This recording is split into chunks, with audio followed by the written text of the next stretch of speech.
Alors le deuxième invité, c'est Bruno, Bib pour les intimes, un passionné du FC Nantes. Il est de la Maison Jaune et il va nous dire un petit peu, il va nous expliquer un petit peu ce que c'est que cette Maison Jaune, dont on connaît pas forcément les visages. Tu peux nous dire, Oui. Bruno Oui, c'est beaucoup de visages. Alors, la Maison Jaune, c'est une maison jaune adossée à la ville et près des stades, souvent, des gymnases. Et ça rassemble beaucoup de gens de toutes générations, des jeunes, des moins jeunes, mais c'est surtout des passionnés de football et surtout du FC Nantes. Mais ça va au-delà du FC Nantes, c'est aussi des gens qui parlent de tous les liens que ça a créés dans la ville, une espèce de sociologie, une démarche altruiste qui va vers les autres et puis toutes les émotions que ça peut rassembler. Donc c'est des gens qui réfléchissent, qui se retrouvent et qui proposent aussi des projets. Ça peut être, comme on l'a dit précédemment, une bande dessinée. C'est une aventure nouvelle qui a suscité beaucoup de débats, beaucoup de passion et beaucoup d'anecdotes. Et c'est des gens qui ont des connaissances très, très pointues sur la vie du club. Alors, tu peux peut-être en présenter quelques-unes de ces personnes qui constituent le groupe de la Maison Jaune. Il y a une quinzaine de personnes, je crois. Oui, il y a 15-20. Il y a des jeunes. C'est des jeunes qui ont commencé à lancer l'idée de la Maison Jaune, qui ont fait des comptes rendus de matchs et qui ont apporté une écriture. Et puis, il y a aussi des gens qui font des ouvrages de réflexion sur la tactique, le jeu, les hommes, ceux qui font un club et tout ce que ça fait des retours. Donc, il y a des tas d'activités que sont des conférences autour d'un ouvrage avec un aspect sociologique, avec une histoire, avec plein de moments qui recoupent la petite histoire et la grande histoire. C'est des gens qui font des expos, c'est des gens qui proposent des choses pour le musée, par exemple, qui est une lacune, on va dire, du club, puisque ça devrait, pour beaucoup, exister, comme ça se fait parfois dans d'autres clubs. Il y a des propositions qui sont faites de ce côté-là. Il y a aussi des collectionneurs, il y a aussi des femmes, beaucoup de femmes aussi, qui ont œuvré pour que les choses se fassent, etc. Et puis, il n'était pas question, évidemment, de parler foot dans son passé, dans son présent, mais aussi l'avenir, qui passe par les féminines. Dans l'équipe de la Maison Jaune, il y a cette envie de partager ce qu'a été l'histoire, les valeurs du FC Nantes, mais aussi, c'est une maison qui est tournée aussi vers le présent. Oui, le collectif, toujours. L'histoire, le présent, et puis les filles. Là, par exemple, ce soir, c'est l'actualité. Il y a un grand match. Pour la première fois, c'est historique. Elles vont jouer à la Beaujoire. Et on attend 14 000 spectateurs, ce qui est incroyable, puisque la moyenne d'assistance féminine, c'est 1000 ou 1200 spectateurs. Pour une première, c'est exceptionnel. Il y a un potentiel. Parce que c'est ça aussi, Nantes. C'est une culture. C'est une culture et on va au cinéma, on va au théâtre, on va à l'opéra, mais on va au football aussi. Et on réfléchit, on parle, ça crée des liens. Et c'est ça que la Maison Jaune veut faire parler. Et pour compléter ce que tu disais, l'année dernière, à la Youth League, il y a un match à la Beaujoire, il y avait 19 000 spectateurs pour des jeunes de 19 ans. Vous y étiez. Oui, c'est la jeunesse, c'est ce qui fait un des fleurons du FC Nantes. Et on a cru à un moment donné qu'on le lâchait. Il y aura des témoignages tout à l'heure sur un peu ce qui a été fait dans l'école. Mais la Youth League, c'était une très belle aventure. C'est des aventures.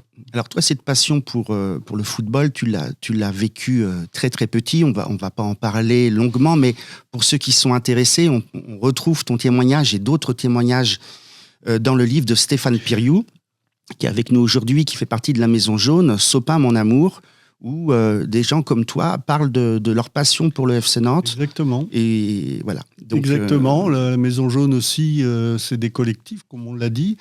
Et autour d'écriture, de récits, de souvenirs. Et en ce moment, effectivement, c'est assez productif en ce moment avec le docu-BD qui arrive. Mais il y a eu aussi Sopin, Mon Amour, une trentaine de plumes de Canaries, bien sûr, se sont rassemblés pour écrire des souvenirs de Sopin. Et c'est des perles, c'est vraiment des choses merveilleuses. Alors j'y raconte effectivement de récits, et dont celui qui a été de ma jeunesse, la découverte de Sopin avec l'institution à laquelle j'étais sans parents, mais je suis rentré dans une famille du football, de la passion, et ça ne m'a jamais quitté. Et tu n'en es pas sorti.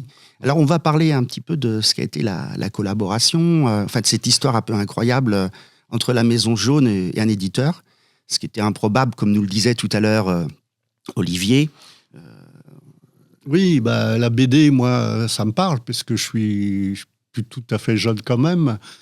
Même si je peux encore taquiner le ballon par le volleyball ou le football, mais la bande dessinée, ouais, c'est la génération des années 60-70, et j'étais passionné, donc je voulais aussi découvrir ce monde-là par l'aspect professionnel.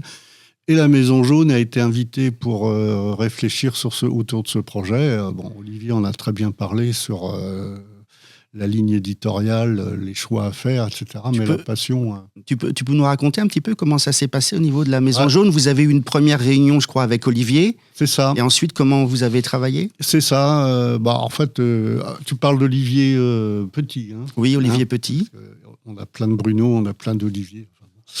Donc, oui, c'est une première réunion, puis on a appelé plein d'autres, et on s'est retrouvés régulièrement, et il a fallu faire un plan de travail, élaguer, et puis mettre en place petit à petit. Et, avec Richard, qui va intervenir tout à l'heure, il a été le porteur un peu du scénar, quoi, et avec les exigences des uns et des autres, parce que entre le récit et puis une bande dessinée, c'est un exercice qui n'est pas simple. Comment vous avez procédé Alors, il y a de l'archivage, beaucoup d'anecdotes, mais après, il faut rassembler.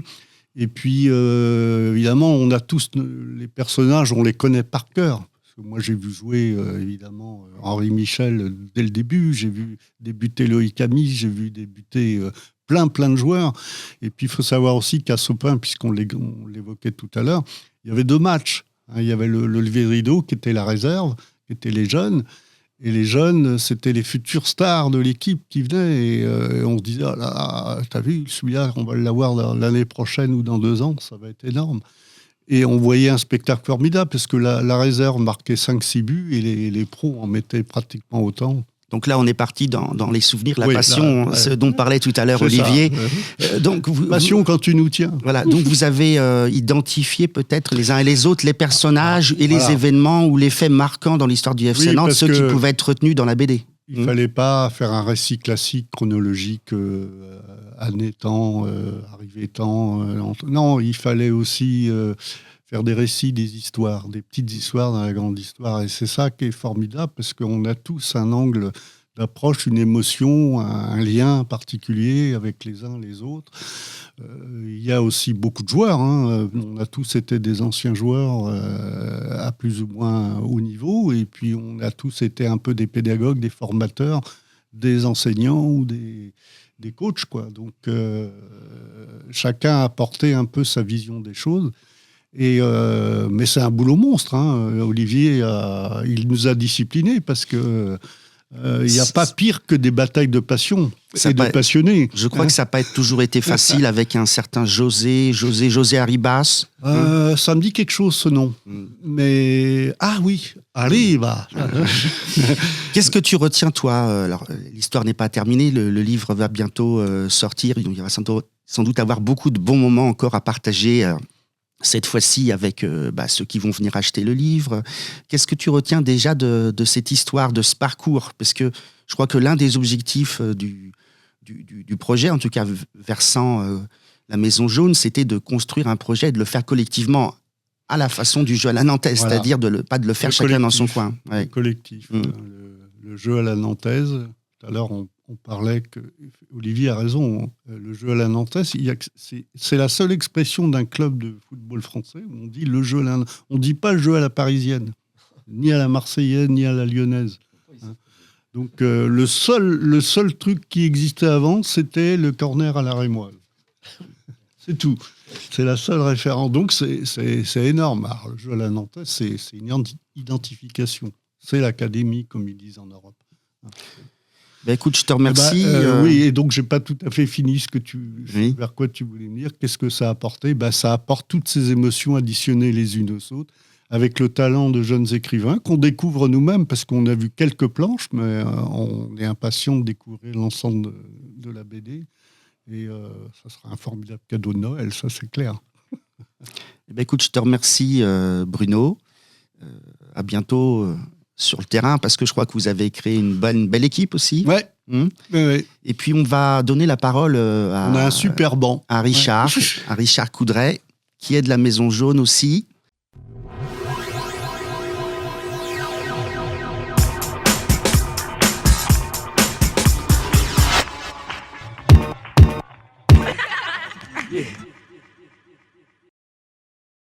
Je suis